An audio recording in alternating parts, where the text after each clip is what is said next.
तो आपने junior gang का कोहराम तो देख लिया। आपने देखा कि किस तरह हमारे आसपास होने वाले जुर्म और मुजरिमों का असर मासूम बचपन पर पड़ रहा है। पर असल बात यही नहीं है। पैसे और नशे के साथ साथ खुले समाज के खुलेपन का भी बच्चों पर तेजी से असर पड़ रहा है। अब आप ही बताएं कि अगर कोई बच्चा जो अभी स्कूल की दहलीज से बाहर भी नहीं निकला हो, उसे इश्क हो जाए और फिर आशिकी में वो अपने ही साथी का कत्ल कर बैठे, तो क्या कहेंगे इसे आप? जी हां, यह भी हुआ है।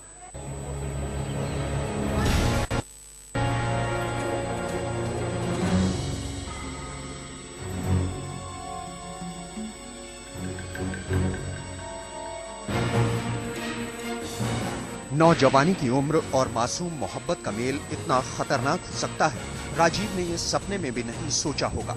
मगर तस्वीरों में सिमट चुके राजीव को अपनी ही क्लास की एक लड़की से प्यार करने की कीमत अपनी जान देकर चुकानी पड़ी, वो भी अपने ही एक दोस्त के हाथों। बिहार के दलसिंह सराय के एक नामी पब्लिक स्कूल के 10वीं क्लास में पढ़ने वाले राजीव को अपनी ही क्लास की एक लड़की आभा से इश्क हो गया। लेकिन ये बात उससे एक तरफा इश्क कर रहे उसके ही दोस्त चिंटू को नागवार गुजरी। बस फिर क्या था, राजीव को उसी के साथ कोचिंग में पढ़ने वाले उसके दोस्त ने बेरहमी से मौत के घाट उतार दिया। राजीव नाम का लड़का जो था वो बहुत होनहार था, टैलेंटेड था। और ये जो लड़का जो मारा है चिंटू कुमार, ये लोफर टाइप का लड़का है, 18-19 साल से ऊपर का लड़का है।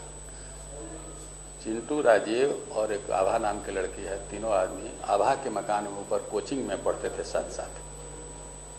चिंटू आभा की तरफ आकर्षित था और इसी बीच आभा और राजीव कुमार नजदीक हो गए।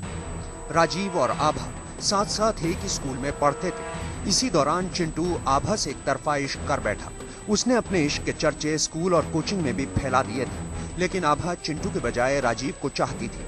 ये बात जब चिंटू को मालूम हुई तो राजीव से बदला लेने की खातिर उसने अपने ही दोस्त को ठिकाने लगाने का प्लान बना लिया।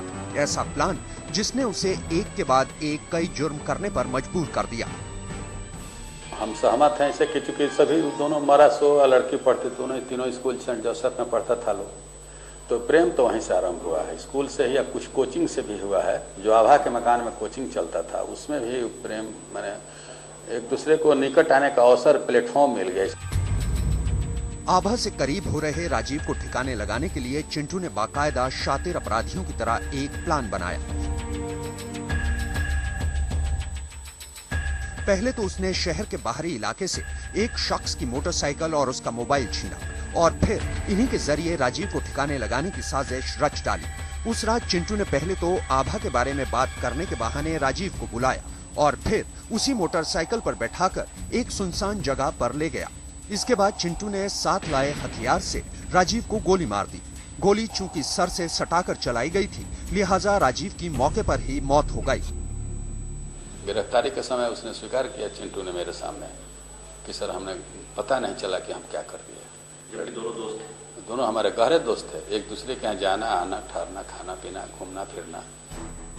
बहरहाल चिंटू ने राजीव का कत्ल प्लान करते वक्त चाहे जितनी भी सावधानी बरती, मगर पुलिस उस तक पहुंची गई और फिर जब उससे सख्ती से पूछताछ हुई तो कत्ल का मकसद और तरीका दोनों साफ हो गए। फिलहाल चिंटू दरभंगा के बाल सुधार गृह में बंद है, लेकिन उसे अपने किए पर कतई भी पछतावा नहीं है। उसे अब भी यकीन है कि सलाखें उसे ज्यादा दिन तक रोक नहीं पाएंगी और जब वो लौटेगा तब अपना प्यार हासिल करके ही रहेगा। प्रेम करता था उससे ये राजीव, और मतलब ये बीच में इंटरफेयर करता, लेकिन ऐसी कोई बात नहीं है।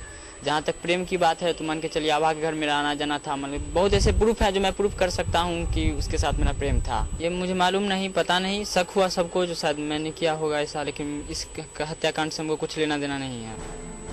बहरहाल स्कूल में शुरू हुए इश्क के खेल और उसके खूनी अंजाम ने एक परिवार का चिराग हमेशा के लिए बुझा दिया, जबकि दूसरा कब तक जेल में रहेगा किसी को पता नहीं। मगर बच्चों की इस नादानी का खामियाजा अब इनके परिवार उठाने के लिए मजबूर हैं। दरभंगा से प्रहलाद और जहांगीर के साथ अभिषेक कुमार, समस्तीपुर, आज तक। तो जूनियर गैंग पर यह थी वारदात की खास पेशकश।